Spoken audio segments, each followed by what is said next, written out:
Chickens are very much like you and me. Intelligent and socially oriented, they lead emotionally rich lives.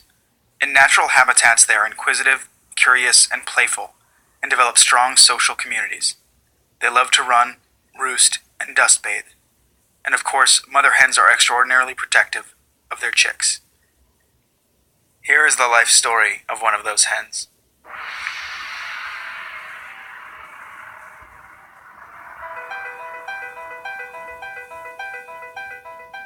Hi, my name is, well, I don't have a name. I'm a chicken, a hen to be exact. I was born in a hatchery that sells young hens to America's egg companies. I was not even 1 day old when I was dropped onto a conveyor belt with hundreds of other chicks. One by one, we were grabbed up by huge hands so we could be sorted. The boys were dropped down one chute and the girls were dropped down another. I heard that the boys were sent down another conveyor that poured them into a chute that ground them up alive, all because they aren't valuable to the egg industry. Isn't that horrible? Then someone grabbed me and shoved my face into a device that seared off nearly half my beak. It cut through sensitive nerves, and I was in so much pain that I could scarcely eat for days. Over the next few days, some of the chicks around me died from dehydration and weakened immune systems, but I managed to survive.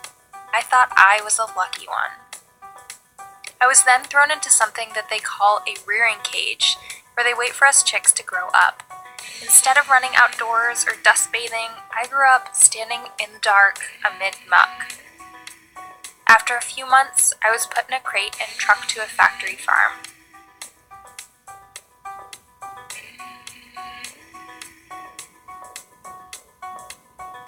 I lived in a wire cage in a long, windowless, filthy shed. More than 100,000 hens were around me.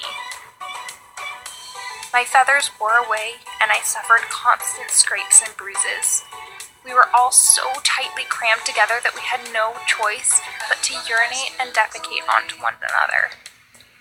The ammonia from the airborne urine droplets would eat into my lungs. After a few months, one of the birds in the cage died and began to rot as we laid just one egg with each passing day. Her body was never removed from the cage.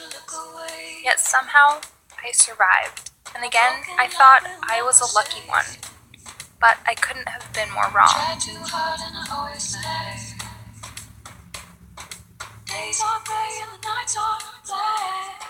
Once my egg production dropped, I was torn from the cage and thrown into a dark, eerie chamber on wheels.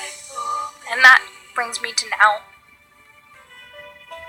My body landed atop other hens who were shrieking and flapping.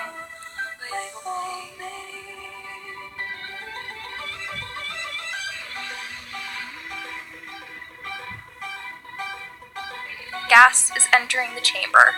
Birds around me are falling limp, life drained from their bodies.